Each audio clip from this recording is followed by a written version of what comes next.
The Feather Mask tool will give you the ability to adjust the softness of the edge of a mat at a very specific point in time, actually any specific point in time. You can create feathers all over Mask Past. Now in this project we're going to create a mask around our soccer ball, and if you grab the current time indicator and scrub through the project, you can see there's a fair amount of motion blur on that ball. So we'll start just by creating a mask around the ball. Press the Q key on your keyboard to grab the shape tool. Keep pressing that Q key until you get to the ellipse tool. Now make sure you have layer 1 selected in the timeline and then click and drag, holding down Shift as you drag. You can make sure the mask is a little bit larger than the soccer ball. That way we can easily reposition it later. After you've drawn out your mask, go ahead and press V to grab your selection tool. Since all the mask vertices are already selected, I can go ahead and click on one of the vertices and just reposition the mask. To tighten up the mask around the ball, I'm going to press Command T on the Mac, and you could press Control T on Windows. Now, if I hold down Shift and Command key or Shift and the Control key on Windows, I can snap that path in proportion. And now it's much tighter on the soccer ball. When you're done with that, you can go ahead and press Return to set that transform. Now when you press M on your keyboard, that will automatically open up the mask to the mask class settings. There we can add a keyframe. Before we start keyframing this, it's important to actually move the mask to the point where there's the most motion blur, because I want to make sure I have enough detail on the mask at that point before I start adding keyframe. Now to make life easier, we should actually be making adjustments to our mask in the layer panel. So let's go to layer 1 and just double click on the name to open the layer panel. If your panel doesn't currently look like this, go down to the lower left corner and make sure you have the mask overlay toggled on so you can actually see the edge of the mask that we'll be creating. My layer panel is set to a magnification of 100%. The reason I did this is so I could see the most fine detail as we continue to step through the project. Now in order to find the first place to add a keyframe, I'm going to change my magnification to fit up to 100%. Now let's move our current time indicator down a couple frames, and frame 3 is where we have the most blur. And now I can barely see that, but if we click on one of the control handles for our mask, we can reposition, and sure enough you can see there's a lot of blur there. So roughly place your mask over the center of the ball, and before we add our first keyframe, let's actually feather the mask. If you press G on your keyboard, you can toggle between the pen tool and mask feather tool. Now if yours is toggling through a bunch of other tools, you need to check your preferences. There are 2 preferences that we should definitely double check before we start keyframing this.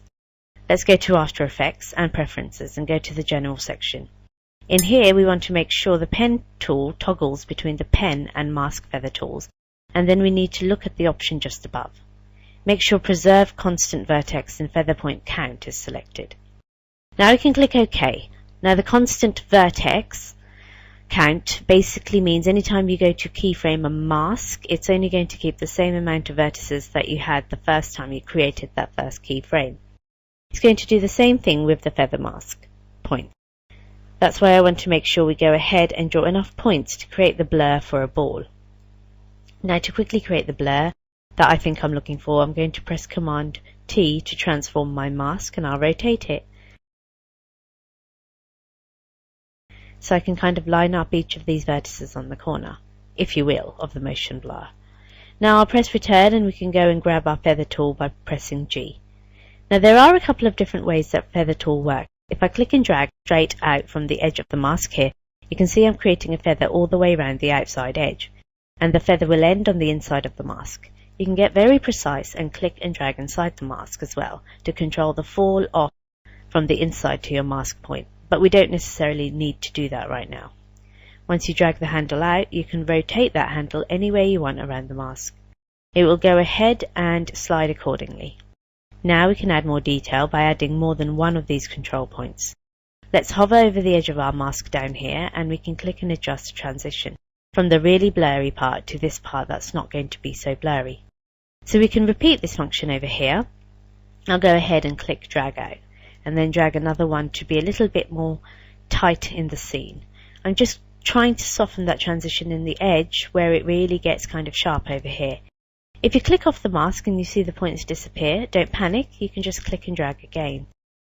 So you just want to kind of have 2 points at each edge, then that way you can have a bit more control over the transition like this area.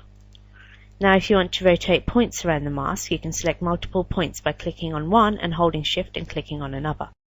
But if you use your arrow tools, you can use your up-down arrows to move closer to the mask path or further away. If you use your left and right arrows, you can actually rotate around the edge of the mask. So here I can use this to rotate to the proper area, and then I'll just deselect those two. Click back on and just move this one here so I have that nice transition.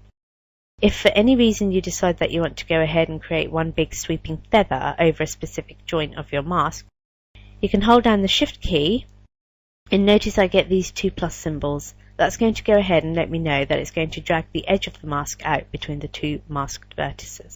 So that's what I was thinking when I first rotated the mask. We could go ahead and click and drag out just with that one option. But I like the results that we got by clicking around and just controlling that manually, so I left it that way. Let's go ahead and undo. There's one other kind of control you have over the mask feather, and that's a hold adjustment. So if I click on the end of a handle, I can go ahead and right click and choose hold. When I choose hold, it's automatically going to point around the edge of my mask to the next control handle. And then here I can drag out and adjust how much this frame positions from one to the next.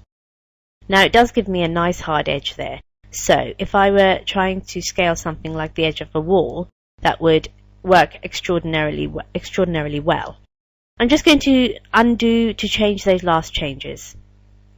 Now we've covered how to change a hold, we've covered how to move multiple handles for our feather, we've covered how to feather one whole segment.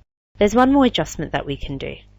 If I hover over a handle, I can hold down the Option key on the Mac or Alt on Windows. This will adjust the tension around this point.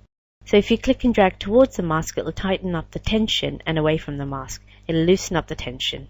To accentuate this, I'm going to add a feather point straight here in the middle, and I'll just drag it out, way out, so we get this really soft transition.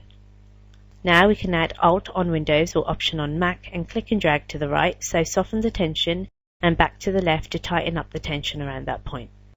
Now obviously you can do this across multiple points to have a really fine adjustment to the tension of that point. Now you can always right click back onto the point and choose to edit the tension that way, and so we could change the tension back to 0 and it'll just billow right back out again. If you decide you want to delete one of the feather handles, as long as it's selected with that little black dot, you can go ahead and just press delete and it will disappear. Now that we have our basic control handles for how we want this mask to look for this individual frame, we can go ahead and add a keyframe for that one frame. Now to finish this job, we would just want to move one frame at a time, and each time we moved a frame, we could go ahead and, with our selection tool, move the mask and all of its feathered goodness. And now we can move along with the edge of the ball. Now remember, even though we have this mask drawn out, if you decide that you still have too much room around the outside edge, you can press Command T or Control T on Windows to open your transformer handles for the mask points. Now you could press Shift and the Command key to go ahead and scale that down. It will be Shift and Control on Windows, that would scale it around the center point. Now when I press Return, I've got a much tighter mask for our blurred ball. So the Feather Mask tool gives you all kinds of new control whenever you're trying to create very precise masks. Just remember to check your preferences if you're going to be doing a rotoscoping job over any amount of time.